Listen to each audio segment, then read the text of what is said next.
Now we need to talk about one more thing. So what we've done so far was the following. We fit ARMA process, right, to the inflation series, well, in particular for last 12 years of inflation series. And we obtain the parameters of this ARMA process, and parameters are going to look like this, right? The process is like this. So we obtain parameters constant and autoregressive coefficient.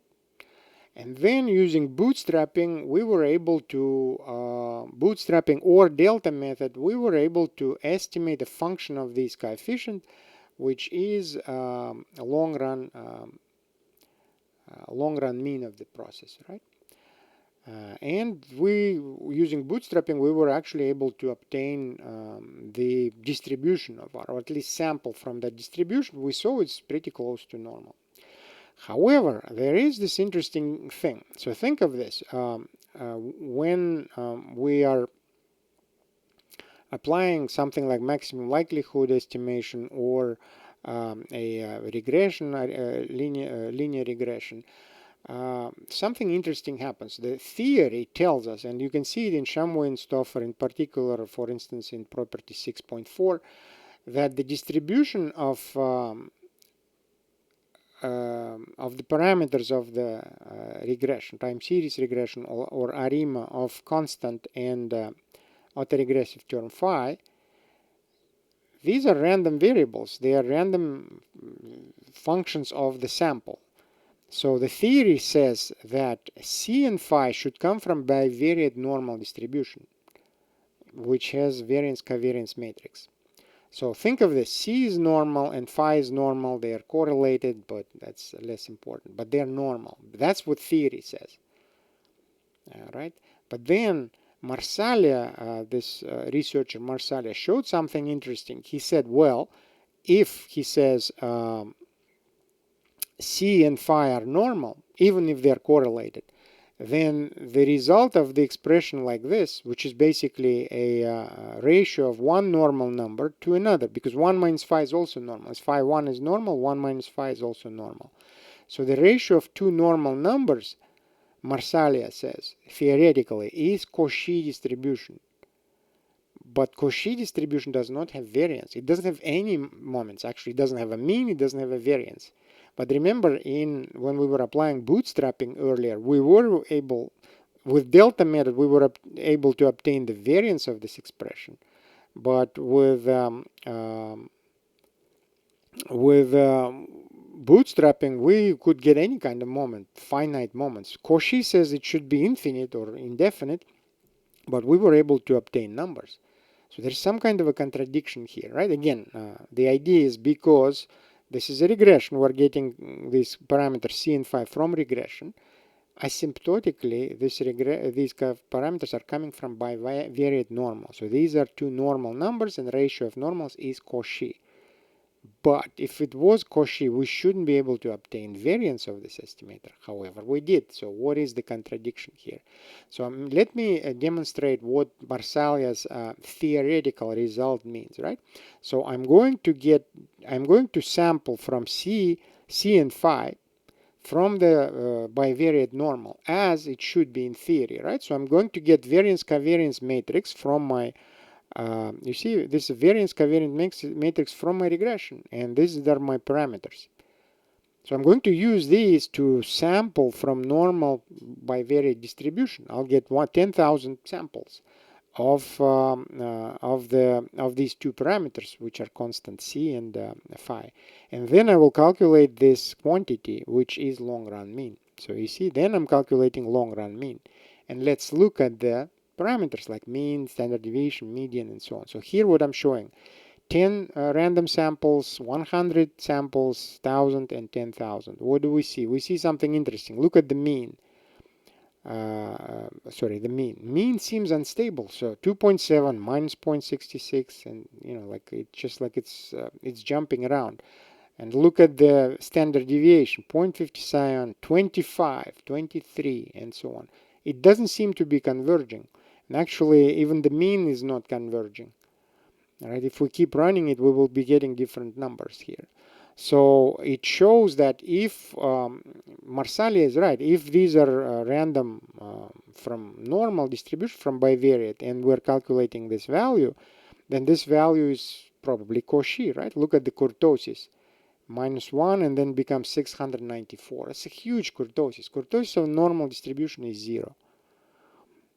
Right, so it means that something is wrong if we are sampling here. But again, remember, what are we doing here? We're getting variance covariance matrix, and we're sampling from the normal distribution with this variance covariance matrix and these means. So we have clearly a contradiction, and so marsaglia is right. If these were normal numbers, then we should have been getting this crazy result, right? So kurtosis. However, when we were bootstrapping, remember when we did the bootstrapping here, it's a parallel version of it, we bootstrapped the long run mean like this, right? So this long run mean, we bootstrapped it. We run it 1,000 times here, right? 1,000 times. And when we did that, the distribution of the bootstrapped value was nothing like what we've seen that theoretical, which look, we had skewness 0 and basically kurtosis 0, not 700, 0. So it seems like here when we were bootstrapping, we were getting a well-behaving distribution of the quantity which we were interested in, right? So this quantity, what we were looking at, right? So it was behaving very well.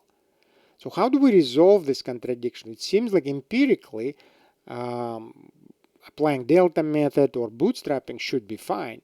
But theoretically, it seems like theory says that you shouldn't be able to bootstrap these values this way, or applying delta function, because they shouldn't have variance. So marsaglia himself brings up a couple of reasons why he says he doesn't speak exactly of our contradiction, but what he says is well, there are a couple of things which are going on in his paper, and one of the things he theorizes that the actual distribution of, for instance, of the phi is truncated. So, for instance, the autoregressive coefficient cannot be minus infinity. It's you can cut it out at some value, and if you truncate it, then this theory stops working where it says Cauchy. Then the resulting distribution is not Cauchy anymore. So basically, if you truncate the distribution of phi, instead of allowing it to be from minus infinity to plus infinity, you say no, it cannot be lesser than some reasonable value. Even think of this, phi being -1, -4, -2. That's too high for time series regression, I suppose.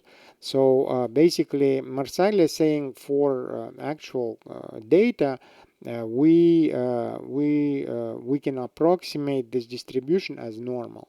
And he has some other arguments which I discuss in my notebooks here. And my theory here is the following. We are using approximations, or we're modeling our real data. So for instance, I say phi 1 cannot be normal, because normal distribution allows for infinite infinite values. So think of this like even the errors of the regression. When we define our ARMA model like this, right? Let me find ARMA model. We define our model like this. So in theory, if you follow theory, this theta can be anything from minus infinity to plus infinity. It's normal, right? But I'm saying it is, if it really is possible, then we're saying we are allowing for negative infinity inflation. That's probably is pointless. So I'm saying that normal distribution is just a modeling choice. We chose it for convenience, but actually it cannot be minus infinity. So the true distribution is not normal, it's something else. It kind of looks like normal. We approximate it with normal and it's convenient for us, math works out, so we do it. But the actual distribution is absolutely not normal. And that's why I'm saying in this case, when the actual distribution is not normal, this theoretical result which marsaglia came up with, that the output of that the distribution of our long run mean should be Cauchy, is also not applicable anymore. So that is how I resolve this contradiction, or propose to resolve this contradiction, saying that it seems like this normal distribution assumption falls apart, right, in this case. So we should be okay to use empirical distribution, this empirical bootstrapping, especially because when we were bootstrapping, we saw that the resulting distribution of the long-run mean estimator was very well behaving, very low kurtosis, basically zero, and even not a skewness.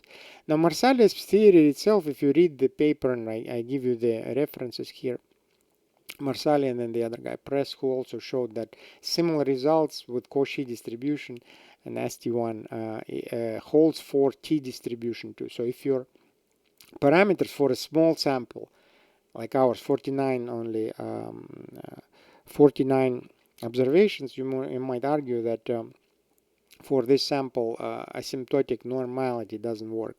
So maybe the distribution of parameters is T distribution. So James Press showed that even for T distribution, theoretically you should end up with Cauchy distribution on a ratio. All right. So here in this last chapter, last section, I'm just showing you how Marsaglia's theory works, right? So he's saying he's looking at the ratio of two random variables, normal variables Z and W, and which are from bivariate normal and correlation coefficient rho. So he's saying if we're interested in this ratio, then this ratio, if we transform this ratio the following way, right? It's a linear transformation. You remove some kind of a mean and then multiply it by some kind of a scale. If you do that, then this variable, scaled and shifted variable, is from the same distribution as the variable a plus x ratio over b plus y. But in this case, x and y are uncorrelated. So in our case, we have correlated z and w, but you can transform it into a ratio. You can show that it's the same as the ratio of uncorrelated variables like this, and then it allows you also to say, okay, z over w is distributed exactly as the following way. So this actually allows you to obtain the parameters of this theory, right? A, B, and R, S. And in the following expressions, I'm showing you how to calculate them. And it happens so that this R value, right, the scale is about 0.89, and then the shift value is something like minus 0.35, right? So you shifted by minus 45 and scaled by 89, and then it becomes this variable a plus b, and I also calculate a and b values there happen to be a by 5.1 and b is 1.25. So maybe it's not so important, but if you want to play with transforming variables to Marsaglia's case and then seeing whether his theory is right or not empirically, I mean, these are expressions to help you out. But basically, I'm going to wrap this up, this whole delta method discussion, with the following. What we've learned here, we've learned how to apply delta method to calculate the variance of estimators, which are functions of the parameters of the regression coefficients, regression parameters. Because when we run a regression, we get variance covariance matrix. So once you get variance covariance matrix, you can apply delta method to get nonlinear functions, combinations of these parameters, such as long run mean, which was a ratio, nonlinear combination, right? So I showed you how to do delta approximation of the variance of an estimator, and then I've showed you how to do exactly that, but obtain the same estimator, variance of the estimator, but using bootstrapping. It's a very neat technique, very powerful technique. So I've shown you how to do that. And then we had this discussion of the Marsaglia's theory, where it seems like we had some sort of a contradictory result, where Marsaglia was saying that for this particular ratio of constant and autoregressive coefficient, the estimator of the long-run mean should be distributed as a Cauchy distribution. Seems like his theory is saying that, and I had this little discussion where I basically said that empirically it's not supported, that it seems like the estimator of the long-run mean is not from Cauchy distribution, it's more like normal or some other well-behaving function. And on that, I'm going to wrap this up. So good luck with applying delta method.